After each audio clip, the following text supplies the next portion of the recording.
All right, Mike Carter, thank you so much. And joining us now, presidential fellow at the Chapman Institute, Mark Skousen, host of America Right Now, Tom Basile, and Republican strategist and host of the Grassroots Truthcast podcast, Gene Valentino. Gene, I'm going to start with you. You're new with us here on American Agenda. I know you're in town celebrating the Newsmax IPO with us. So let's get right into the topic of the stock market and those tariffs. What do you make of President Trump's tariff plan? A blip on the screen is not the pattern. Donald Trump's success will be measured over the next 3 months, 6 months, maybe even less time. But this blip on the screen today is not a reflection. The past doesn't reflect the future either. Any commentary I just heard talking about how disruptive Donald Trump's tariffs are is nonsense. America's been disrupted for decades through a strategic plan to undermine the economy of this nation, which is now becoming domesticated again. And it's a transition we're going through. Fasten your seatbelt, 3 to 6 more months, and you're going to see some great prosperity. I think what stood out to me yesterday is when he had that gentleman from Detroit on, talking about the factories, they're all empty now. It's all gone. And he loved what President Trump is trying to do. And then you saw the chart, all the tariffs that other countries levy on the United States and bringing it back to a level playing field. Yeah, two of those numbers really stuck out to me. China, which is the average tariff on U.S. goods, is 67%. India is over 50%. Now, put the populations, those two markets together, that's a quarter of the world's population. Wow. Think about the economic disadvantage that has been levied against the United States. So this is, I've been calling this a realignment presidency.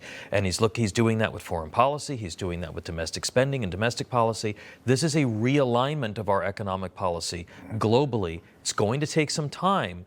But when they need to be able to explain this to people quickly and easily as to why this is about fairness for American workers and what the potential upsides are. Yeah, very good point. Communication, it's all about that. And that, of course, the administration has been doing that. Mark, I want to get your thoughts. President Trump did say all of this will really lead back to the American dream being attainable again, or in so many words. Do you see that happening?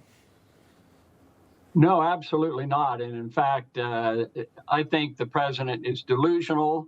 I think he's making a major mistake. Look, I'm a professional economist, and one of the things I teach at Chapman University, and I've taught at Columbia and other big schools, is cost-benefit analysis. You have to don't just look at the benefits that we're achieving through these tariffs. You have to look at the cost.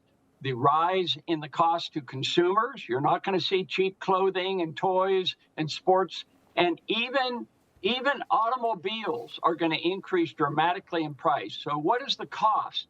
Well, in 2018, President Trump imposed a 25% tariff on steel.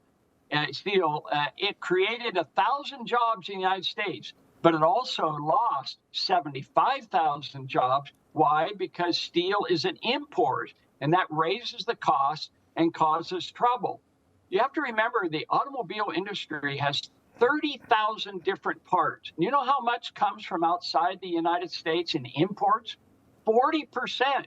So even U.S. cars are going to see a dramatic increase in price. You're going to see an increase in price in products that are in the grocery stores that come from Mexico and Canada. Oil used to sell cheaply to the U.S.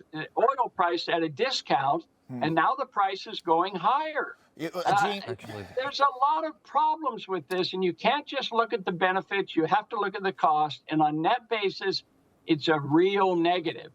Well, Mark, I want to point to two things. The CEO of Cleveland Cliffs, one of the biggest steel manufacturers in the United States, supports these tariffs wholeheartedly. Also, President Trump handed the Biden administration a 1.4% inflation rate the last time around here. Very low. I think he's taking inflation into consideration. Gene, what do you think about those comments? And that inflation rate was low, Bob, because we had a supply-side economic strategy. The supply-side economic strategy in this nation meant we bought locally first.